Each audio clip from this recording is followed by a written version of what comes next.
I don't have a lot to talk about because I'm so far behind. So Casey, just fill it up. All right, buddy. I'll try my best. Hey, welcome back to Fade the Mahoney. I did hit record. I did. Okay, great. Preview time. Diamondbacks, Mallards. We are joined by previous guest, multi-time previous guest, I think, Casey Bennett. Before I get into it, go get on the MLW Patreon. Everybody who's watching this, if you're watching this, get on their Patreon. Casey's putting a lot of stuff out there. Somehow he gets all these big names from the MLW on and does interviews with them. So good on you. How you doing, Casey? I'm doing great, Mike. Pleasure to be here as always. Thanks for making the time. Crazy day.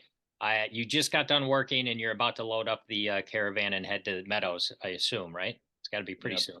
Bus leaves at about 4. All right. Trevor, good to see you, my man. How's it going? Sorry if I'm a little distracted. I'm in the middle of a vigorous work day here. Okay. All right. Well, we're going to do the best I can, we can, to fill this up with some content. We are doing DBacks Mallards. And then as far as the Fade the Mahoney power ratings at the beginning of the season, these were the top two teams in terms of odds to win the World Series. And they've got the top two players, both of these guys, when it came to our MVP odds. So this is going to be a good one. Records aren't exactly what we thought they would be at the time of this recording. 4-5 Mallards, 5-1 D-backs. We don't know what happened with the Gators series yet. So let's do some numbers. Trevor, can you drop them on us? Let's just start with the series total, or I'm sorry, series line. Yeah, I have the Diamondbacks as favorites here. The crack team here at Fade the Mahoney decided they should be minus 150, which I think is a little surprising. I think the Mallards have done well so far. Obviously, we don't know the results of certain games, so that's a little bit of an issue. Mallards have a losing record, Trevor. A losing, but they're still the Mallards, man. They're still the Mallards. 150, you know. I like the 150 side personally. Oh, all right. You'll be taking the plus number. All right, Casey, you're the expert. You know everybody and who's playing and how they're playing. How big a favorite should you guys be? I don't think we should really be favorites at all. The record can say what it wants, but I don't think they should be favorites either. I think this is very equally matched. I mean, Jordan Robles, like the best player in the country. There's always that factor. Tom's been raking. There's just that's not an easy lineup to pitch to. And honestly, I love Jimmy and Trey, but we've been kind of getting some of the easier offenses to pitch to. So I guess this is going to be a real test today. I guess whoever made this line didn't factor all of that in. All right. So, Trevor, you're going to, I'll let you do it. You want to take the big plus number? Yeah, I mean, sure. Okay. I mean, just because I like it doesn't mean it's great. No. Usually it means the opposite, actually. That's why this show's Fade the Mahoney. It's usually the opposite. I guess one question that I think I should ask as far as strategy, again, we haven't seen the slate 3 for the Diamondbacks, but do you know what the pitching breakdown will be for this game or this series as far as who's going to start two? We trade.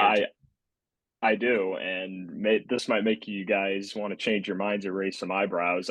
D-backs, we got our full squad. I'm not 100% sure on the Mallards, but I think they're bringing all their guys too. The D-backs, you might not see Jimmy on the mound this series. Right, we're going with Trey game 1 for sure. I think I'm going to get in there game 2. The reasoning behind this is the likelihood of us playing the Mallards in the playoffs is very high. So I guess we just kind of want to save Jimmy and not let them see him until that point that we would play them. How do you feel about yourself now, Mike? Well, I have on here in my notes to recap all of those. I know all of you watched last week's Slate 4 preview with the fantasy draft in which I took Jimmy with the first overall pick. We'll just go ahead and start with Jimmy, because I like having Jimmy on my team every time, and I win every time. So that's great. This series, I've got Jimmy going. Caden has 3/4 of his team going. He's got Jordan Robles, he's got TC3, and he's got Trey Young on his squad. Trey And, Flood. Trey Flood, not Trey Young. What did I say? You said Trey Young. Basketball player, right? Yes, he is a basketball player. I just got shook by the notification that my number 1 pick might not pitch a single inning. So I'm sorry about that. And Grant G Money Miller took Caden on his team. So those are the 5 people who are going in this series. Trey Young will not make an appearance. Okay. I might have some more insight on the Mallards too. Okay. Well, since we were at NWLA this weekend and Caden threw a bunch, I don't know how his arm is going to be. We might see a different number 2 out for them, but I'm not sure. I could see Caden pitching, and I could see him not pitching.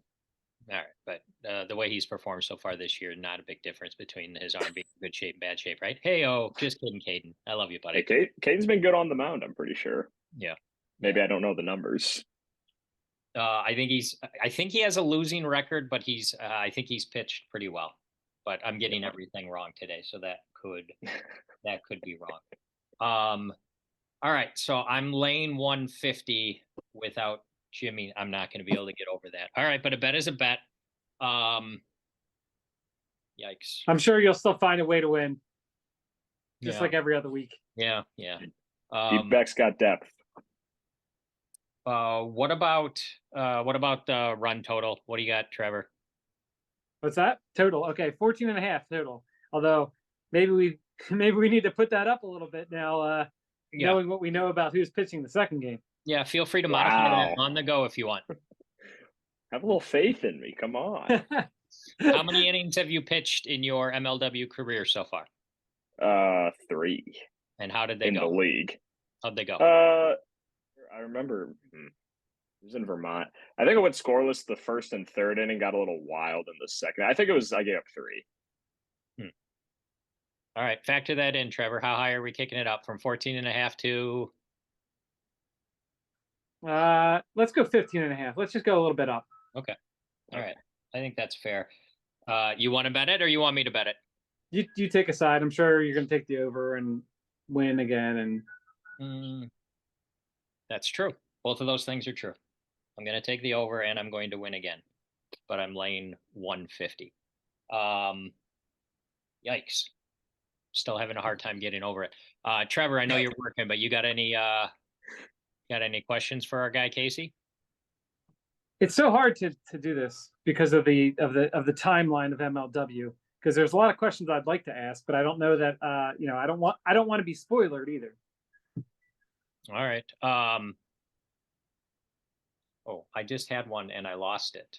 Why don't you ask one that you're thinking of and let the man answer if he can? Do you have a question, Andrew? Or Andrew's question is, can he get ice cream right now? Because the ice cream truck's out front. Casey, can Andrew get ice cream right now? He absolutely can. He's going to reach into Trev's wallet and pull out a few dollar bills. Oh my God. Look at this. Can they break hundreds down there? I don't know where my wallet is. It's in my pocket. All right, here. Okay, go get ice cream. Shirtless? Shirtless? Yeah, why not? Okay, here he comes. Here. Good. Only because Casey said you could. I found the breakout snippet for the teaser for this episode. And you're asking if he can go get ice cream shirtless. That's why people come here. All right, Trevor, what do you got? What do you got for a question? All right, well, what is your preparation? I mean, you've never faced Jordan Robles before, so what's your preparation going in to face Jordan Robles? I mean, we always do our film work. Jimmy sends his scouting reports on like pitcher tendencies. So just kind of going back and watching some videos of him, how his stuff moves.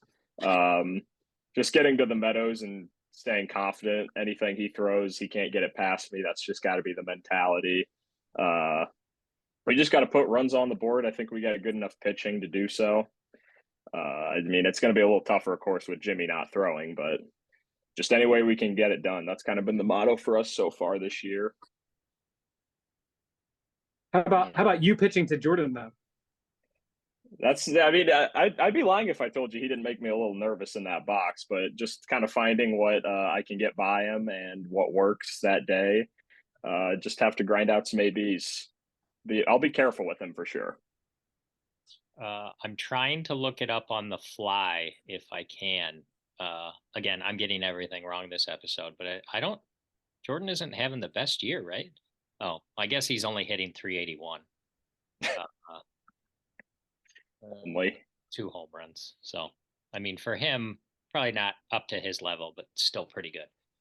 All right.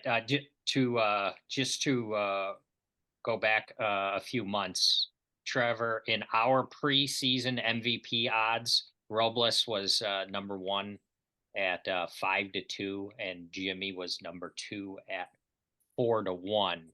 But as far as this series goes, do you have any other questions, Trevor, or can we let our great guest Casey get mentally and physically prepared for the big matchup? Yeah, let him go get prepared for the matchup. All right, Casey, you got any fighting words or anything you want to send out the Mallards' way before we let you go? I learned my lesson last year about trash talk before a series when we went 5-10. So I'll shut my mouth. All right.